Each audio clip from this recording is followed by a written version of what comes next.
Hello and welcome to this new video. So in this episode I'll be doing something very different than I've done before. So behind me this is my Mazda 3 2010 car. And basically the plan is to try and convert it into a bit of a camper car. So this will be a temporary thing. I'm not doing anything structurally. So yeah, I was going to take you along and try and convert my car into a camper car. So the first step in this process will be to lay the seats down flat. I have seen some people where they take out the actual base of the seats, but as I want to kind of make it so that I can then put all the camping stuff in the boot and then use the rear seats if I need, I'm not going to take them out, but I'm going to start by folding down the seats.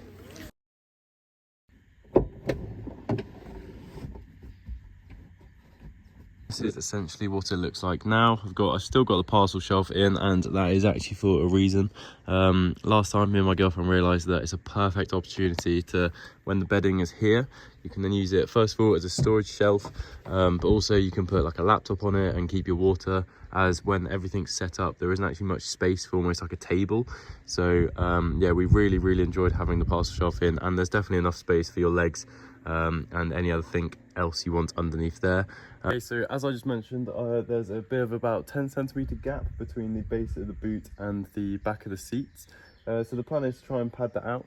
And to do that, I've got these sofa cushions. So these are from some outdoor furniture. And essentially what I'm hoping is that with these two next to each other, like so, try and push them down, I'll form a nice level base with that.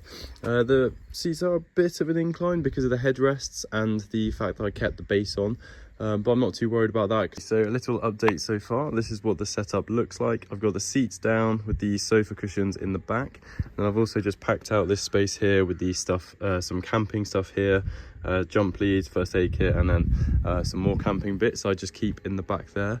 And for reference, our heads will be up there, so I'll push the seats forward and back, pad out the spaces between the seat and the back of the headrest, and then down here will be our feet, so it won't be too much hassle having this stuff, which does lie pretty flat with the cushions anyway. Cool, so the next step is to slide the seat forward, and then I'm going to pack out this space down here, which will kind of raise up this surface, which is where the pillows will be. So if I move the passenger seat forward like so, and then also I can bring the seat forward. This is a space where I'll try and pack it up. Sofa cushions are actually coming in very handy, so if you do have any kind of outdoor furniture or spare cushions, I'll definitely recommend it for this kind of project. But I'm now going to stuff these down there to try and match the level of this, and then I can move on to the actual mattress itself, which is exciting.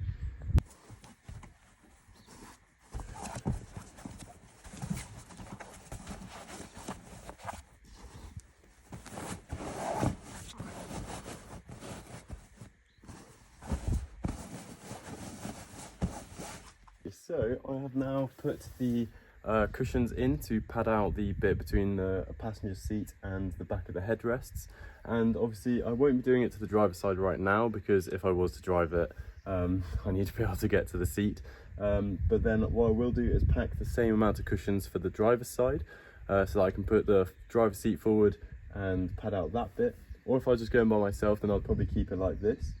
So now the plan is to put this memory foam topper on top and lay it out, and then essentially put a sheet on, put some pillows in, and it'll be ready to go. And then there's plenty of seat on the passenger seat itself for any storage from like camping stuff. And then also I have got the roof bars, so I have got a roof box which I could put more stuff in if I need the space. And then there is kind of compartments like this under the seats where I could put more things. And then, like I said, this shelf, the parcel shelf, which will be there, I can put kind of valuables on, so that when I'm sleeping, I know where they are and they're not in the front on display or anything. Right, so now I'm going to put the memory foam mattress in and see if it fits. I haven't actually checked it. I think it's for a 3/4 size bed, so it might be a bit big, but I'm sure I can make it fit somehow. And sorry about the camera, it is on a bit of an angle. The setup I have isn't the best setup, but hopefully it'll be enough to see what I can do with this cheap memory foam topper.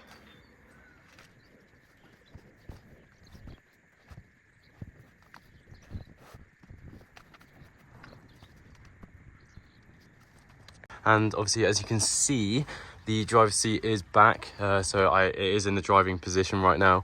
And if I wanted, I could put a tiny slit down the middle, so that if I was sleeping by myself, I wouldn't have to deal with this kind of awkward little kink in it there. That bit could lie flat and then that bit could be up, which could be quite beneficial as well, because then if there are two of us, it doesn't really matter if there is a slit in it, so I might do that.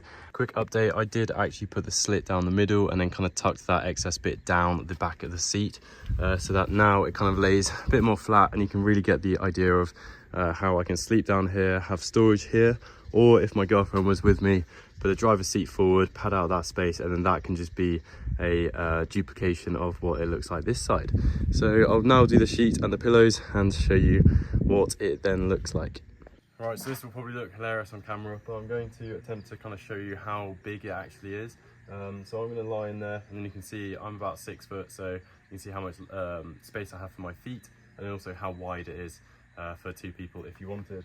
I haven't really got an idea of how I'm going to get in and out. Last time we used the passenger doors, so I'm going to try that again, but it may look a bit awkward, but I'm going to give it a go. That's how much space I have. My head is in line with where I kind of padded out the pillows, and my feet aren't even touching the end yet, so there's plenty of space, and then obviously there's enough space this side for another body, so very exciting. Or if I was by myself, I could have some bags or whatever down here. So yeah, that's about how big it is. Sure, some of you are also wondering how much kind of headroom I have, and I can't tell.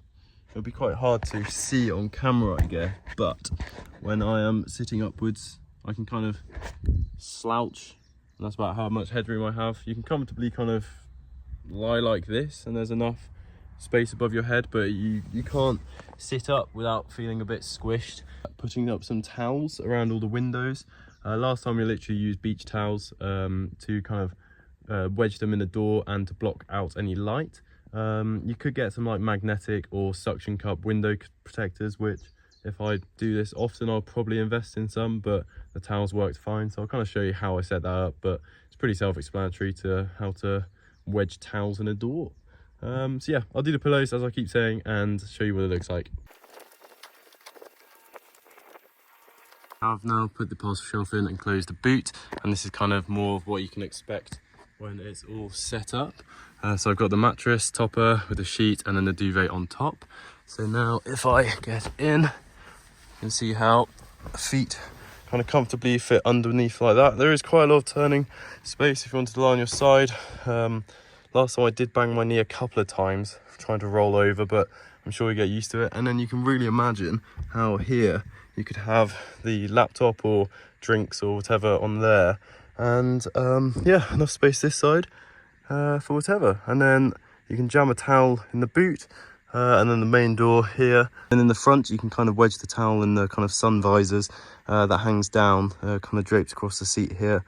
And then the only ones that I was struggling to kind of pad out are these ones, as you can't really jam anything in there because of the smoothness. So maybe if you had like a little suction thing, but equally it's that small that nobody really looks in. In terms of what it kind of looks like from the outside, obviously because of the parcel shelf you can't really see through the back, and then through the back windows you can just kind of see the pillows and the duvet. So before I do end this video, actually I just wanted to show you what it looks like all kind of rolled up into the boot, and how easy it is to kind of roll it up if you did want to be a bit more discreet, or equally if you wanted access to the back seats. So I'll do that now. I'll try and get a good angle for you and show you how easy it is to actually disassemble the temporary camper conversion.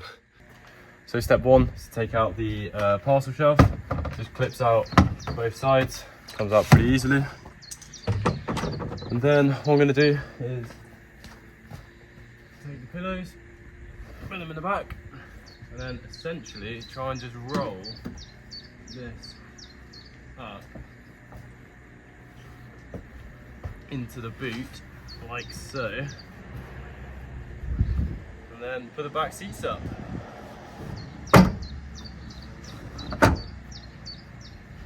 And then just like that, and then put the parcel shelf back in like so, and then you can close the boot, and then as quickly as that, this is now converted back into just the back seats of the car. And then these ones obviously you can put on the back seat or put on top of there if you need the access. But that is how easy it is to disassemble the setup. So yeah, thanks for watching this video. If you enjoyed, please leave a like and subscribe if you are new around here. Obviously, like I said, this isn't really something I've done before, but if you want to see more of it, if you want to see me taking this on trips, then do let me know. And also leave a comment down below if you have done anything like this, and if you have any tips on what I could do differently. Very open to suggestions. But yeah, thanks for watching, and I'll see you next time.